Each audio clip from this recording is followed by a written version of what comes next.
Business news, new day, new year. Stephen Carroll back with us on set after his break. Stephen, first trading day of the year. Most global stock markets, of course, and it's starting on a bit of a positive note. Well, that's right. Well, globally, 2017 was the best year for stock markets since 2009.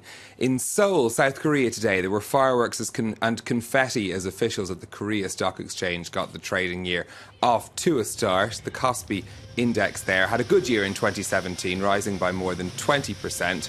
And a nice opening ceremony for the start of trading for 2018. It looks like much more fun than my start of working year, I have to say. And the Kospi wasn't the best performing index in Asia last year. That honour goes to the Hang Seng in Hong Kong, which gained some 36%. Markets there helped by the internet giant Tencent, which surpassed the value of Facebook in November as its shares hit a record high. Gains too in Japan as well. The Nikkei finishing up 19%. In trading today, shares in Asia continuing their winning streak. Chinese shares getting a boost from a survey of the manufacturing industry there, which showed better than expected results. Gains in Shanghai, in Hong Kong and on the Kospi in Seoul. The Nikkei closed though for a public holiday.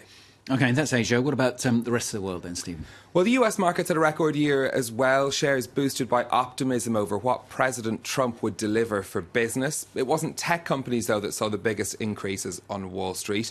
The utility company NRG Energy, their shares rose by 132% last year. They were the winners. That's how the US markets finished up the year, though. Pretty significant percentage gains. In Europe, the CAC 40 in Paris had its best year since 2013, rising by over 9%. Germany's DAX performed slightly better and London's FTSE 100 lagging slightly behind with an increase of just under 8%. Investors wondering now, though, if equities can build on the rallies of last year or if essentially that's it and we've had all the gains we're going to have. This is the picture in Europe today. Pretty flat start to the year. Paris just nudging into the green, London and Frankfurt in the red. Going to go to Mauritania now, not somewhere we go to very often, but some confusion there, no doubt, because people are trying to get to grips. This is the new currency for the new year. That's right, same name, new currency. Ouguiya, the new one, went into circulation on January 1st. Each unit of the new currency is worth 10 of the old ones.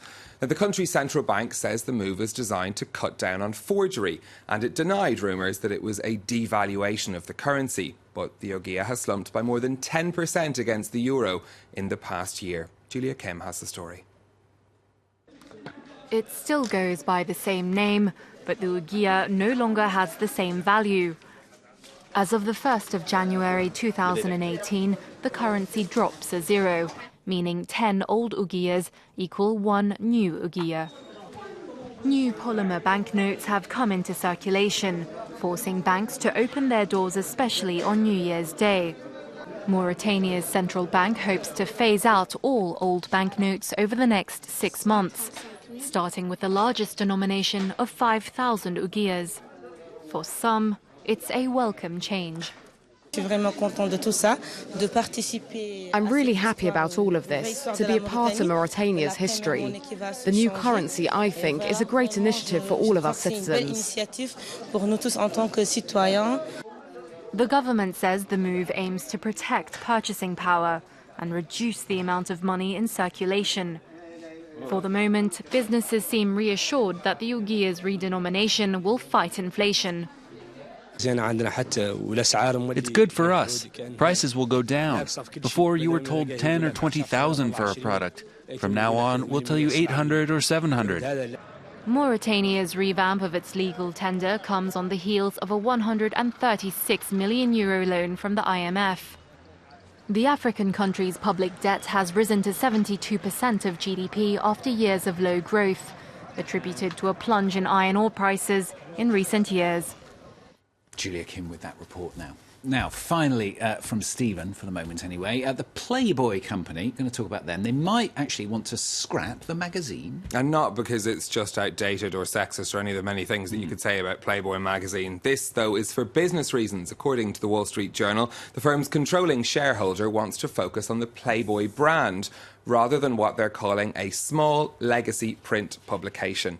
The private equity company Rizvi Traverse is reported to be in talks to take the late Hugh Hefner's 35% stake in the Playboy company.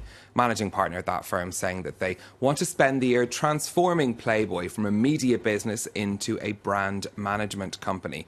The magazine is said to have lost as much as $7 million a year in recent years. It's been scaled back already to 6 issues a year, but its future could be in doubt. Yeah, how things change. Thank you very much, Stephen. Stephen with Business.